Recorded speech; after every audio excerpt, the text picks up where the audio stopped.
తెలుగువారి #1 choice Telugu matrimony.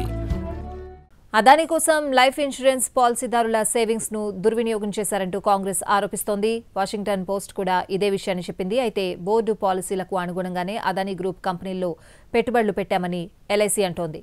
కేంద్రంలోని ఆర్థిక సేవల విభాగానికి గానీ ఇతర డిపార్ట్మెంట్లకు గానీ ఈ నిర్ణయాలతో సంబంధం లేదని చెప్తోంది. ఎల్ఐసి అదాని వ్యవహారం మరోసారి తెరపైకొచ్చింది.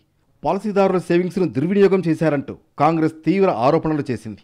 అదాని గ్రూప్కు ప్రయోజనం చేకూర్చడం కోసం సామాన్య పౌరుల జీవితకాల పొదుపు సొమ్మును మళ్లించారంటూ విమర్శించింది. అంతేకాదు ఎల్ఐసితో అదాని గ్రూప్లో బలవంతంగా పెట్టుబడులు పెట్టించారని ఆరోపించింది. దీనిపై పార్లమెంట్ పబ్లిక్ అకౌంట్స్ కమిటీతో విచారణ జరిపించాలని డిమాండ్ చేసింది. 2025 మే నెలలో వివిధ అదాని గ్రూప్ కంపెనీల్లో సుమారు 33,000 కోట్ల రూపాయల ఎల్ఐసి నిధులను పెట్టుబడి పెట్టేందుకు భారత అధికారులు ప్రతిపాదన రూపొందించినట్లు పలు అంతర్గత పత్రాలు వివరిస్తున్నాయని కాంగ్రెస్ సీనియర్ నేత జైరాం రమేష్ లేఖ రాశారు. బోర్డు ఆమోదించిన విధానాలకు అనుగుణంగానే అదాని గ్రూప్ కంపెనీల్లో పెట్టుబడులు పెట్టామని ఎల్ఐసి అంటోంది. కంపెనీల మూలాలు, పనితీరుపై విస్తృత పరిశీలన, విశ్లేషణ అనంతరం సొంతంగానే ఈ పెట్టుబడి నిర్ణయాలను తీసుకున్నామని పేర్కొంది. కేంద్ర ఆర్థిక శాఖలోని ఆర్థిక సేవల విభాగానికి గానీ ఇతర డిపార్ట్మెంట్లకు గానీ ఈ నిర్ణయాలతో సంబంధం లేదని చెబుతోంది.